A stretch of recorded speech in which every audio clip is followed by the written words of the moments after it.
Nagningning ang bayan sa makukulay na ilaw ng opisyal ng buksan ng lokal na pamahalaan. Ang Christmas lighting ceremony kamakailan isang pagtitipong nagpuno sa bagak ng sigawan, musika at masayang diwa ng Paskong Bagakenyo. Pinangunahan nito ni Bagak Mayor Ron Del Rosario ang pag-iilaw na agad nagdala ng kapanapanabik na tanawin sa sentro ng bayan.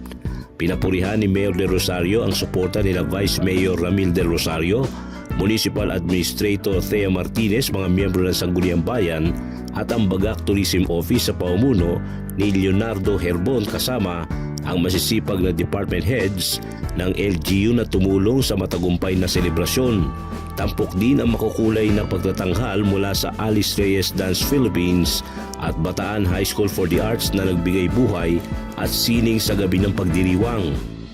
Binigyan din ng alkalde na mas naging makabuluhan at makinang ang okasyon dahil sama-samang suporta ng mga Bagakenyo. Inimok niya ang publiko na ipagpatuloy ang pagdadala ng liwanag, pagmamahalan at pag-asa habang papalapit ang Pasko.